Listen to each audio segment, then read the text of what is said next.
오늘 우리에게 주신 하나님 말씀은 누가복음 21장 5절부터 9절까지 말씀입니다.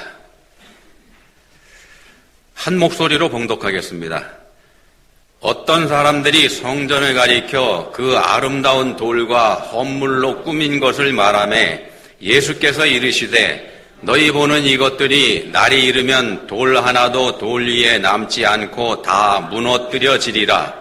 그들이 물어 이르되 선생님이여 그러면 어느 때에 이런 일이 있겠사오며 이런 일이 일어나려 할 때에 무슨 징조가 있사오리까? 이르시되 미혹을 받지 않도록 주의하라. 많은 사람이 내 이름으로 와서 이르되 내가 그라 하며 때가 가까이 왔다 하겠으나 그들을 따르지 말라. 난리와 소요의 소문을 들을 때에 두려워하지 말라. 이 일이 먼저 있어야 하되 끝은 곧 되지 아니하리라. 아멘. 링컨이 연방 상원 의원에 출마했을 때 일입니다. 그때 이제 상대자가 경쟁자가 더글라스라고 하는 사람인데 이분하고 공개 토론회를 가졌던 모양입니다. 이게 더글라스가 링컨을 공격을 합니다. 어떻게 공격을 하냐? 저 링컨이 오래전에 경영했었던 식품점 있는데 거기서 술도 팔았고 근데 그때 정부에서 금주령을 내렸던 때다. 몰래 술 팔았다 이렇게 얘기합니다. 폭로한 거죠. 웅성웅성합니다. 이에게 링컨이 이렇게 해명을 했습니다. 더글라스 씨가 한 말이 사실입니다. 근데요, 그때 당시 더글라스 씨는 저희 가게를 가장 많이 이용했던 고객 중에 한 분이었거든요.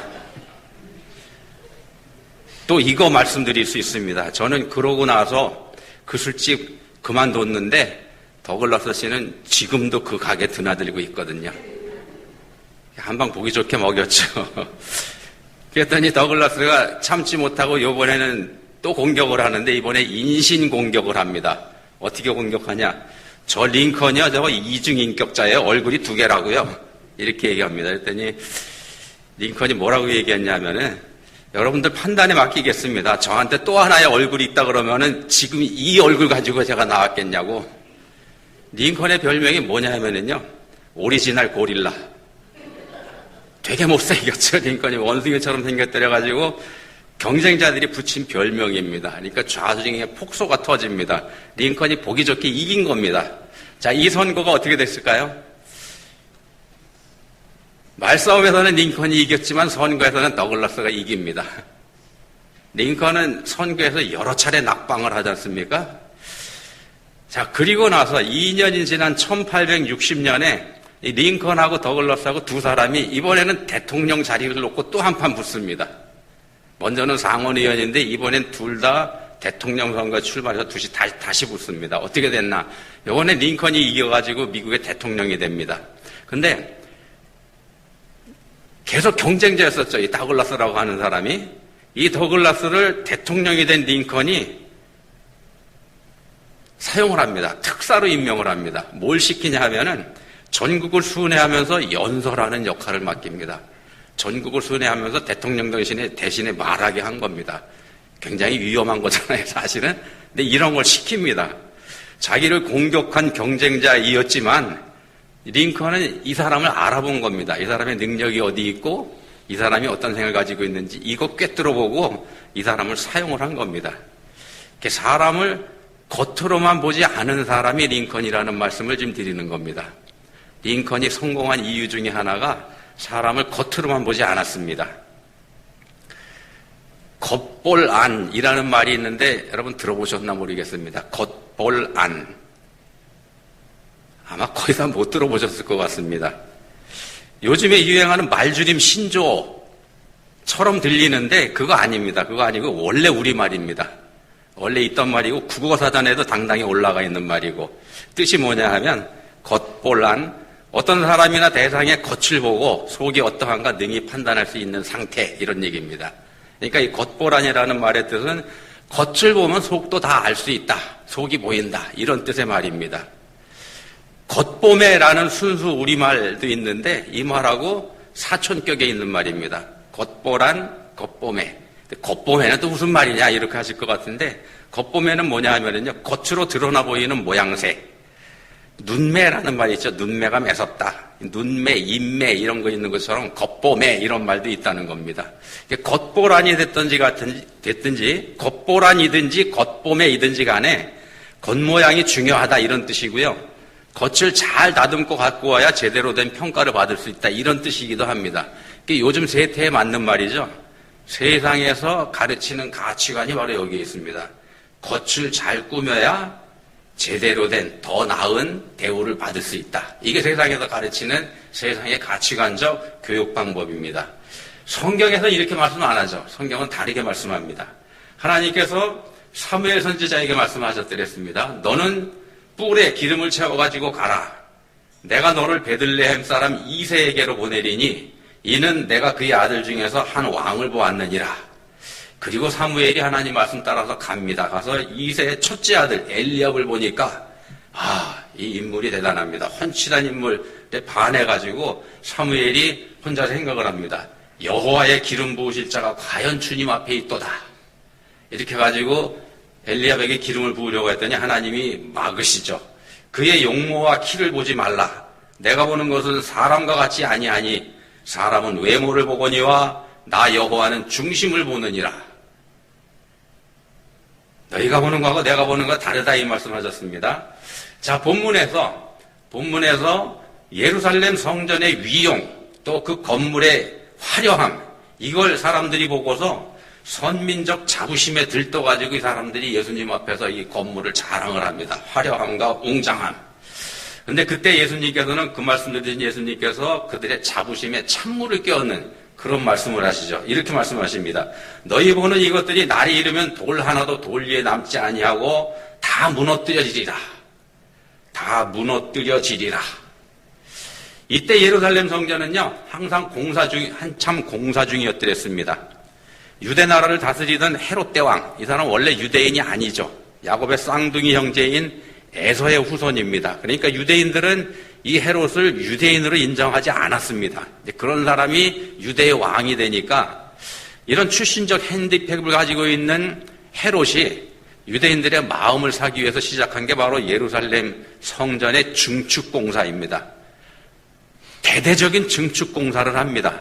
어느 정도 대대적이었었냐? 공사를 시작한 때가 주전 19년이었더랬습니다. 주전 19년에 시작한 공사가 언제 끝나나 80년이 훌쩍 넘어가지고 주후 63년에 완공이 됩니다.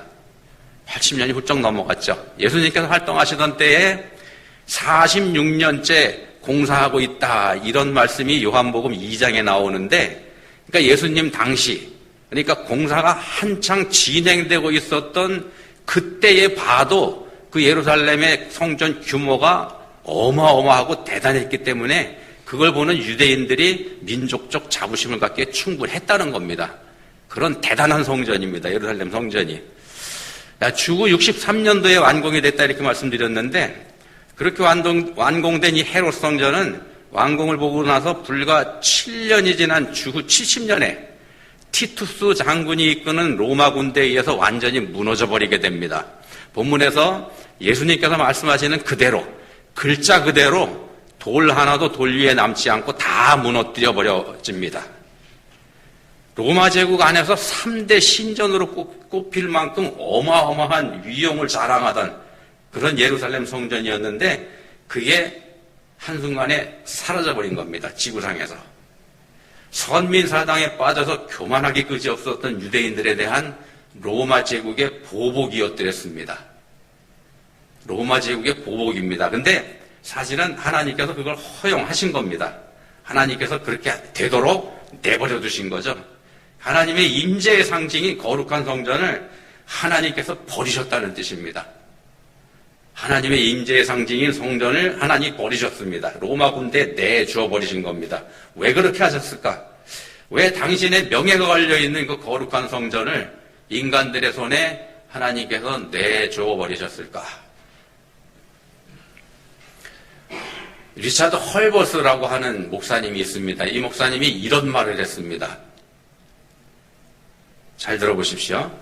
처음에 교회는 살아계신 그리스도를 주님으로 따르는 사람들의 모임이었다. 이게 맞죠? 살아계신 그리스도를 주님으로 따르는 사람들의 모임이 원래 교회였었다. 그러나 그 후 교회는 그리스로 이동하여 철학이 되고 로마로 옮겨가서 제도가 되고 그 다음에 유럽으로 넘어가서 문화가 되고 마침내 미국에서 교회는 기업이 됐다. 2000년 교회 역사를 한마디로 요약하면 무서운 말이죠. 교회가 어떻게 타락해 갔는지. 자, 구약 성경 이스라엘 사람들은요, 하나님의 선민을 자부하면서도 하나님의 백성다운 삶을 살았던 적은 없습니다. 자기들이 선민이라고 하면서도 삶은 그렇지 않았다는 거죠. 그러면서 자기들은 여호와 하나님의 거룩한 백성으로 살았다 이렇게 주장을 합니다. 그렇지만 그건 그저 그 사람들의 겉보매, 그러니까 겉으로 드러나 보이는 모양새였을 뿐 사실은 아니었다는 거죠. 구약 성경이 바로 그런 사실을 적나라하게 드러내면서 우리한테 고발하고 있지 않습니까? 호세아 6장 4절에서의 하나님의 탄식이 그 상황을 잘 표현하고 있습니다. 이렇게 말씀합니다. 호세아 6장 4절. 에브라임아, 내가 네게 어떻게 하랴? 유다야, 내가 네게 어떻게 하랴? 무슨 말인가 하면은요, 야, 내가 니들을 어떻게 하면 좋겠냐? 그런 뜻입니다. 사람들의 생각하고 하나님의 마음이 하나가 되지 못했다는 얘기입니다. 사람들의 생각 따로, 하나님의 마음 따로, 이게 따로 놀았던 겁니다. 그게 구약 성경이 우리한테 보여주는 모습입니다. 하나님 말씀 따르지 않으면서도 이 사람들은 뭐라고 그랬냐면요, 그거 자기들 잘못이 아니고 자기들을 돕지 않으시는 하나님이 문제다, 이렇게 주장을 했다는 겁니다. 그러면서 교회는 점점 세상 속으로 들어가 버립니다. 점점 세상 속으로 들어갑니다. 세상에서 잘 되는 세상 복만 추구합니다. 하나님 어떤 생각 가지고 계신지 여기는 관심이 없고요. 우리가 잘 아는 유명한 기독교 작가 중에 필립 얀시라고 하는 분이 있죠. 이분은 이런 말을 했습니다. 나라마다 기독교인들의 기도하는 내용에 차이가 있다. 각 나라마다 기독교인들의 기도하는 내용이 다르더라는 겁니다. 그러면서 부유한 나라의 기독교인들은 주여 이 고난을 내게서 물리쳐 주소서 이렇게 기도하고, 가난한 나라의 기독교인들은 주여 이 고난을 견뎌낼 힘과 용기를 내게 주십시오 이렇게 기도하더라는 겁니다. 필립 얀시가 본 세계 여러 나라 기독교인들의 기도 모습입니다. 자, 이 말을 조금 풀어서 설명을 해드리면요, 걱정 없이 사는 그리스도인들은, 넉넉하고 풍족해서 걱정 없이 사는 그리스도인들은 조그만 고난이 와도 그 고난을 막아주지 않으신 하나님 원망하더라는 겁니다. 근데 고난에 익숙한 그리스도인들, 부족한 게 많아서 고난에 익숙한 그리스도인들은 그 고난을 넉넉히 이겨낼 믿음을 하나님께 구하고 있더라는 겁니다. 차이가 확연하죠. 자, 받은 게 많은 사람은 주시지 않은 작은 것에 불만을 갖지만 상대적으로 적게 받은 사람은 아주 작은 것에도 하나님의 은혜를 말하더라는 겁니다. 이런 차이가 있더라는 겁니다. 하나님께서 원하시는 건 변함없는 사랑입니다. 변함없는 사랑. 변함없이 하나님께 감사하고 변함없이 하나님 찬송하면서 변함없이 이웃을 섬기는 삶. 그걸 하나님께서 우리에게 원하십니다. 사도행전 초대교회가 바로 그런 모습을 보여주죠. 유무상통. 사도행전 초대교회의 유무상통이 좋은 본이 됩니다. 자기 것을 자기 것이라고 하지 않는 것. 교회 역사에서 가장 아름다웠던 장면이 바로 여기 있지 않습니까? 너와 내가 하나이고 서로 간에 차이가 없다. 너하고 나하고 차이 없다. 이걸 인정할 때 그게 되는 겁니다. 이게 바로 사랑이죠. 사랑이라는 건 바로 이겁니다. 상대방을 나와 동일하게 인정하는 것. 그게 사실은 사랑입니다. 그래서 인류 최초의 사랑 고백이 바로 이겁니다. 내 뼈 중에 뼈요, 살 중에 살이다. 이게 인류 최초의 사랑 고백이면서 인류 역사상 가장 위대한 사랑 고백입니다. 너를 보니 네가 나다. 자, 근데요, 이런 고백을 언제 했냐 하면은 죄를 짓기 전입니다. 선악과 따먹기 전. 죄가 있는 우리들한테는 어림도 없는 사랑 고백이라는 말씀입니다. 우리는 이렇게 고백 못합니다. 그냥 우리한테는 성경 속에 있는 옛날 얘기가 되어버렸습니다. 우리의 관심은 우리 자신의 안전, 우리 자신의 행복, 여기에만 관심이 있기 때문에 그렇습니다. 사랑을 한다고 할지라도 그 사랑의 중심에는 내가 들어가 있습니다. 그게 우리의 타락한 사랑입니다. 본문 7절에서 사람들이 예수님께 여쭙니다. 선생님이요, 그러면 어느 때에 이런 일이 있겠습니까? 사람들의 가장 큰 관심은 어느 때입니다. 그때 알면 준비할 수 있기 때문에 자기를 위해서. 때를 알아야 되는 건 자기를 위해서 필요한 거죠. 때에 맞추어 준비하면 되니까. 때가 가까워질 때. 그게 바로 우리가 죄 있는 인생들의 모습이고 우리 죄 있는 인생들의 지혜이기도 하고 그렇습니다. 그렇지만 우리 예수님께서는 이렇게 말씀하시죠. 때와 시기는 아버지께서 자기의 권한이 주셨으니 너희가 할 바 아니다. 너희 할 바 아니다. 오직 성령이 너희에게 임하시면 너희가 권능을 받고 땅끝까지 이르러 내 증인이 되리라. 자, 때와 시기에 관해서 그런 거 관심 두지 말고 오직 성령께 순종하라. 이 말씀하시는 겁니다. 오직 성령께 순종하라.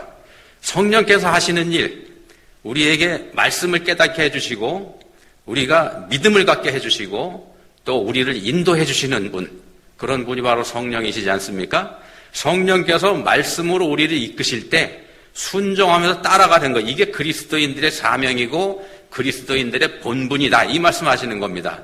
그렇게 하는 사람의 속이 아름다운 거고 그렇게 하는 사람들이 하나님께서 중심이 바로 됐다, 이렇게 보는 사람이라는 겁니다.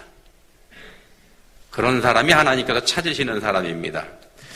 예루살렘 성전, 앞에서 말씀드린 것처럼 대단했더랬습니다. 그 웅장함, 물론 대단했고요. 근데 그 웅장한 건물에 건물 바깥을 거의 금으로 입힐 정도로 그런 정성을 쏟은 그런 건물이기도 합니다. 어마어마한 물자가 필요하겠죠. 부자들이 경쟁적으로 헌금을 합니다. 헌물합니다. 자기 이름을 내면서. 성전 앞문에 헤롯 대왕이 헌물한 금으로 만든 포도나무가 있었다 그럽니다. 그런데 그 포도나무의 크기가 얼마나 했는가? 그 나무에 열린 포도송이 하나의 크기가 사람 키만 했다 그럽니다. 금으로 만든 게 어마어마했겠죠. 자, 본문 5절에 말씀하는 것처럼 엄청난 돌과 헌물로 꾸민 것, 그게 이 당시에 예루살렘 성전이었더랬습니다. 그런데 그런 대단한 성전을 바라보시는 우리 예수님, 성자 하나님이신 예수님께서는 그 엄청난 것들을 헌물한 사람들의 믿음을 칭찬하시기는커녕 오히려 성전의 파괴를 지금 선언하고 계십니다. 저주하고 계시는 겁니다. 왜 칭찬이 아닌 저주일까? 이 정도 정성을 들인 건물이라 그러면은 하나님도 당연히 흡족해 하셔야 되는 거 아니겠습니까? 기뻐하셔야 되는 거죠. 그게 우리 상식인데 예수님이 왜 이렇게 말씀하시는가? 본문의 바로 앞에 보시면은요, 본문 바로 앞에, 오늘 본문이 5절부터인데 1절부터 4절까지 무슨 말씀이 나오냐 하면은 두 렙돈을 헌금하는 과부 이야기가 나옵니다. 두 렙돈이라고 하는 게 화폐단위인데 이 당시에 사용하던 가장 작은 화폐단위입니다. 예수님께서 말씀하셨죠? 참새 2마리가 한 아사리온에 팔리는 거 아니냐. 아사리온이라고 하는 그게 작은 단위의 돈인데 아사리온의 8분의 1에 해당되는 게 렙돈입니다. 그럼 한번 생각해 보십시오. 두 렙돈이라고 해봐야 참새 1마리 살 돈도 안 된다는 겁니다. 과부가 헌금한 돈이 그 정도 가치밖에 안 됩니다. 이 당시 노동자 하루 품삯을 한 데나리온으로 쳤는데 한 데나리온의 128분의 1에 해당되는 그런 돈이 렙돈입니다. 128분의 1. 예를 들어서 요즘에 노동자 하루의 품삯을 100불로 친다 그러면은 그거의 128분의 1이니까 1불에도 형편없이 못 미치는 그런 돈이죠. 그런 돈을 여인이 헌금을 한 겁니다. 근데 예수님은 이 과부가 다른 모든 사람보다 많이 넣었도다, 이렇게 말씀하시죠. 그 가난한 중에서 자기가 가지고 있는 생활비 전부를 넣었기 때문이다. 얼마나 대단합니까? 얼마나 대단합니까? 생활비 전부를 헌금하는 그 정성이 말입니다. 그 정성이 대단하죠. 근데 이상하지 않습니까? 그렇게 정성이 담긴 성전이라 그러면 하나님께서 지켜주시고 하나님께서 보호해 주시면서 그렇게 헌물하고 섬긴 그 사람들한테 복을 주셔야 되는 거 아닙니까? 근데 하나님으로서는 당연히 그렇게 해야 되는 게 맞는데, 근데 돌 하나도 돌 위에 남지 않고 다 무너뜨려지리라. 이게 무슨 경우인가요, 이게? 하나님이 이렇게 하셔도 되는 건가요? 말이 안 되지 않습니까? 자, 하나님은 겉을 보시는 분이 아니다 말씀드렸습니다. 속을 보신다, 이런 말씀드렸습니다. 두 렙돈, 그러니까 자기의 생활비 전부를 헌금하는 과부의 이야기, 바로 앞에 무슨 말씀이 있는가 하면은요, 이게 우리가 살펴보는 21장 1절부터 나오는 말씀이라고 말씀드렸습니다. 앞에 있는 20장 마지막 절, 47절인데 이렇게 말씀합니다. 그들은 과부의 가산을 삼키며 외식으로 길게 하기도 하니 그들이 더 엄중한 심판을 받으리라. 그리고 과부 이야기로 이어지는 겁니다. 과부의 가산을 삼킨다는 이야기 나오고 과부가 헌금하는 얘기가 나옵니다. 자, 이 과부가 왜 자기 생활비 전부를 헌금했을까요? 왜 생활비 전부를 헌금해야 했을까요? 과부의 가산을 삼키는 권력자들 앞에서 끼니를 해결해야 할 그 돈을 헌금해야 하는 과부가 바로 여기 있는 겁니다. 그리고 예수님께서는 그렇게 지은 그 성전 내가 때려부시겠다 이렇게 선언하고 계시는 거고요. 성전은 하나님께 예배드리는 곳입니다. 예배드리는 곳입니다. 하나님이 주인이신 거죠. 근데 그곳에서 사람들이 자기를 드러내고 있더라는 겁니다. 그렇게 되니까 하나님께서는 그게 제 아무리 거대하고 웅장하고 위대하다고 할지라도 내버려 버리시는 겁니다.